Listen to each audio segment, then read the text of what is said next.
Is this an impulsive decision to film the mid-year freak out book tag? Yes it is.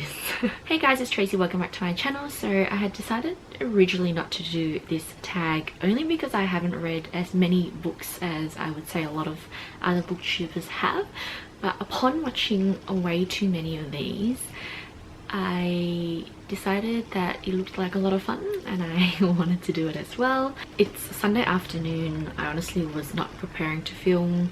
The lighting is terrible. I haven't washed my hair, but we're just gonna go with it. This tag was originally created in 2016 by Ellie and Cami, and I'll leave links to their channel below. So the first question is, what is the best book that I have read in 2020? Now, considering I've only read 8 books, just bear that in mind. These questions have either been super easy to answer but also super hard as well.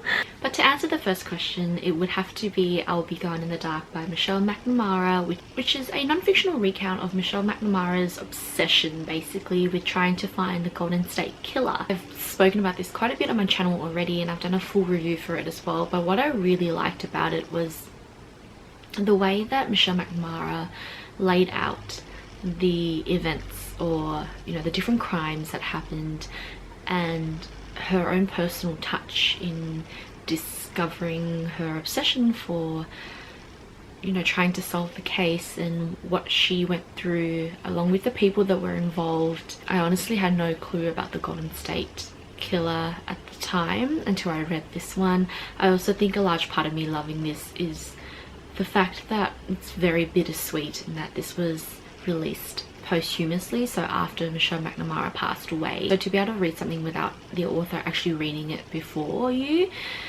it kind of has an eerie feeling to it, but I also think that she'll be very proud of the legacy that she's left behind. Question number 2 is the best sequel that I've read so far, and honestly I've only read one series this year, so it automatically goes to 10,000 Skies Above You by Claudia Gray, as well as A Million Worlds with You. But I do think that they're both on par with each other in terms of storytelling and whatnot. I wouldn't say that I prefer one over the other. If anything, the finale might win out just because it's the finale and everything leads up to this moment. So maybe this comes in as my best sequel for 2020, or for the first half of 2020. A new release that I haven't read yet but would love to would be A Song of Wraps and Ruins by Roseanne A. Brown. So this book I mentioned in my most anticipated for June releases. However, in Australia we don't actually have it out until July, which is kind of annoying. I think I can still get it via an online store if I wanted to now. I might have to look into that again, but as of now I'm sure the entire booktube community knows about it. It focuses on African folklore, which is something that I've never read before, something that I'm really keen to read. It's fantasy YA and it centers around 2 characters whose lives and fate relies on killing the other character, but when they meet each other there are complications that ensue, so I am super keen to read that next. Question number 4 is most anticipated release for the second half of the year. Now there are so many books that are going to be released in the 2020 or the latter half of 2020 that it was really hard for me to pinpoint just one, but I would have to say that I am really excited to read We Are Not Free by Tracy Chee. So with this one here, it focuses around 4 teenagers who are amongst 100,000 Japanese people, or people with Japanese ethnicities, who are rounded up and taken to a concentration camp.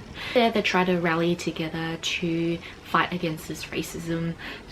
This book comes out in September of this year, and honestly, with everything that is happening in the US, protests, Black Lives Matter movement, and just how conversations around being anti-racist, I think this is a great book to read in terms of relatability. So yeah, I'm really keen to read that, not just for the story but also for what Tracy Chee is trying to achieve and what she's trying to explore with her themes. Question number 5 is biggest disappointment, and honestly I feel so bad for saying this, but when you've only read 8 books, it's one of those things where yeah, it was a disappointment, but it wasn't a disappointment. Like, it just wasn't something that I enjoyed as much as the other books that I've read, and that one is Tilly and the Book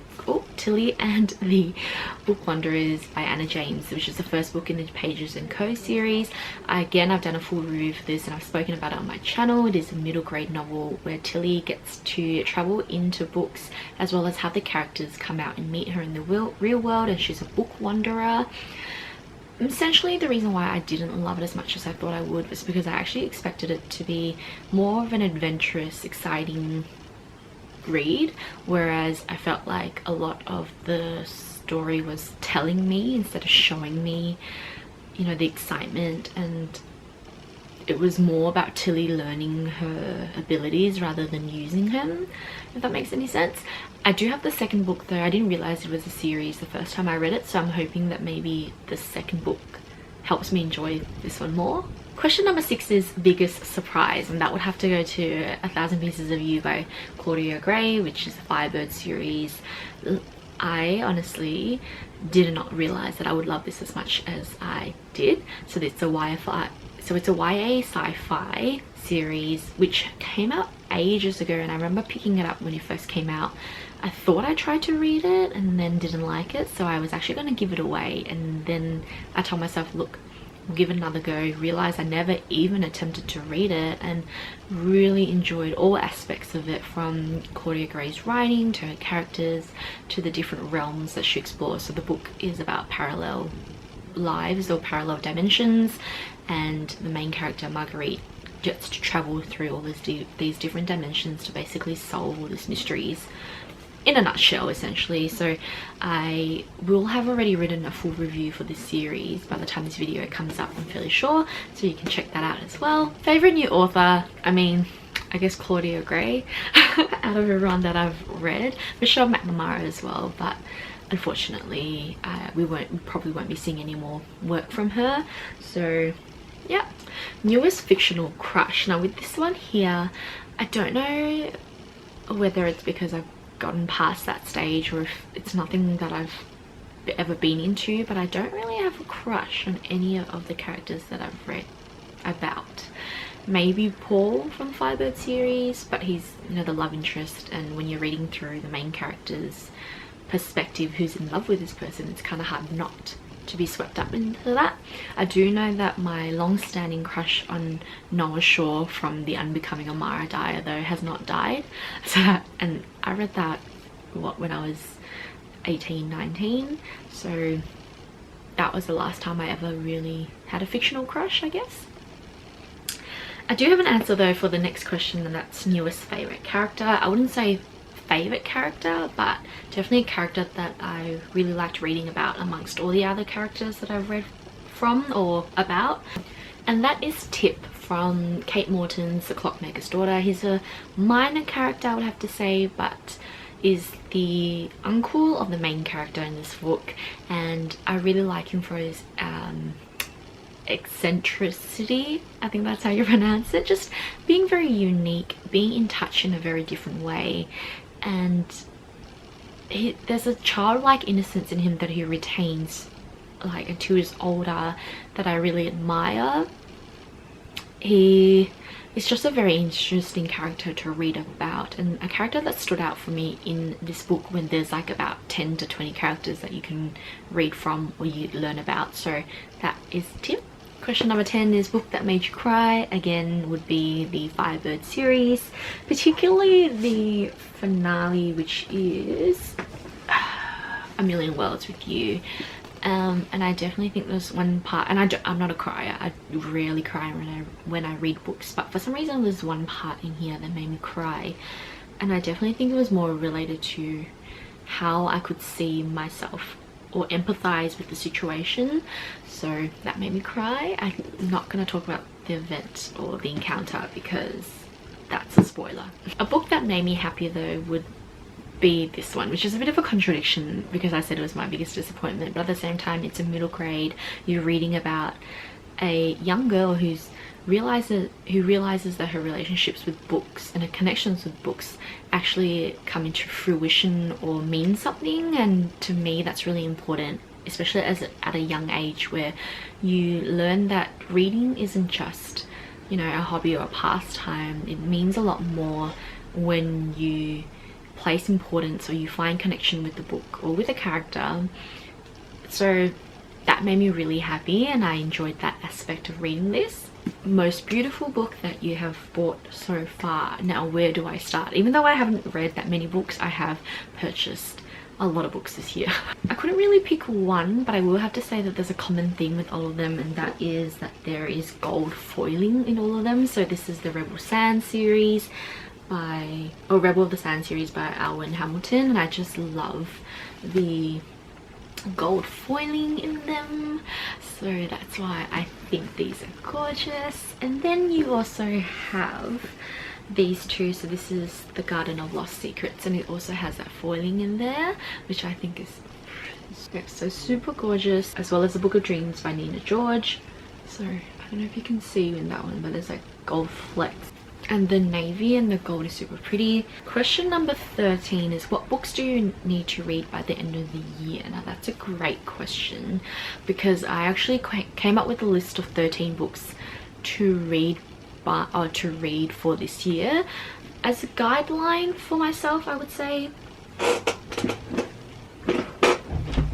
yes, so on Goodreads I have a 2020 reading list, and it's pretty much made up of books that I have on my shelf that I've had for ages and just haven't gotten around to, but also it's a way to pretty much diversify or change up the genres that I read from. So these are just 5 of the books that I kind of want to get around to by the end of this year, which is a variation of things. So you've got The Hate You Give by Angie Thomas, which is a very well-known YA read. As you can tell, I tried to take off the sticker and I haven't been able to, so we'll get around to that.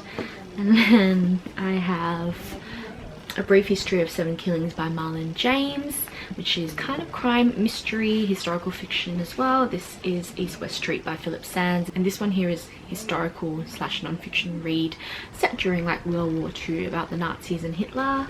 We have The Alchemist by Paulo Coelho. I'm never gonna know how to pronounce that, but this one is a classic that I've been meaning to read for ages now. And then you've got Anne of Green Gables by Ellen Montgomery. So just a wide range that I can read from. I have read, I think, at least 4 out of the 13 books on that 2020 reading list though, so pat on the back to me. And then the last question is favorite book community member, and I always feel like I come off really stalkerish when I say this because I'm not a very big booktuber, but I definitely love watching all of Reagan from Peruse Projects videos, and that's just been a thing for me since I started this channel. I also have just recently found Angus from Just Angus, and then we've got Jean from Happy Indulgence who is a huge member or community member in our Aussie YA world community.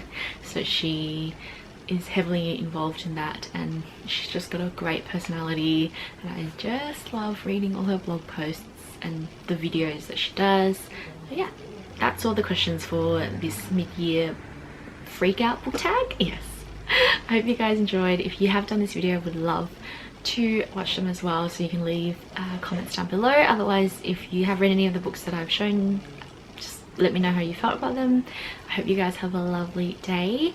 Again, the Black Lives Matter movement card will also be in my description box for your reference. I shall see you guys next time.